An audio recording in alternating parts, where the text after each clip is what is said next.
കണ്ടില്ലേ നമ്മുടെ പത്തിരി. പത്തിരി ഇങ്ങനെ പൊരിച്ചോണ്ടേ ഇരിക്കുകയാണ്. പത്തിരി അരിപ്പത്തിരി അല്ല, ഇത് റവപ്പത്തിരിയാണ് കേട്ടോ. കണ്ടില്ലേ, ബാലൻസ് വന്നത് പണ്ടത്തെ ആലങ്ങ പോലെ ആക്കി. ദേ കണ്ടോ പത്തിരി, കണ്ടോ നമ്മുടെ പത്തിരി. എളുപ്പമാണ് ഇതുണ്ടാക്കാൻ കേട്ടോ.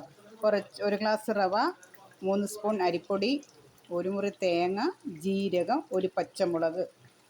തേങ്ങയും പച്ചമുളകും ആദ്യം നല്ലോണം മിക്സിയിൽ ചതച്ചെടുക്കുക.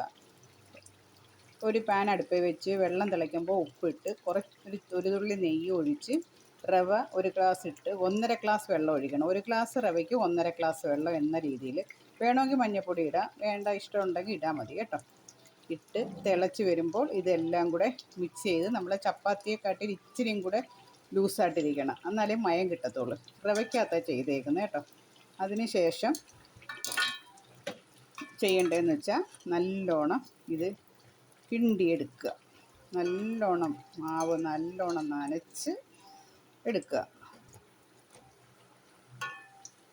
നല്ലപോലെ നനച്ചെടുത്ത് ഒരു ചപ്പാത്തി പലകയിൽ വെച്ച് നല്ലോണം കുഴച്ച് റെഡിയാക്കിയിട്ട് ഒരു പാത്രത്തിൻ്റെ മൂടി വെച്ച് നല്ല റൗണ്ട് ചെയ്ത് എടുത്ത് നല്ല പൊരിച്ചെടുത്ത് നല്ല സൂപ്പർ പത്തിരിയാണ് കേട്ടോ.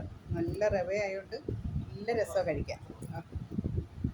4 മണിക്കോ രാവിലെയൊക്കെ കഴിക്കാൻ നല്ല ടേസ്റ്റ് കേട്ടോ. രാവിലെ എപ്പം വേണമെങ്കിലും കഴിക്കാം.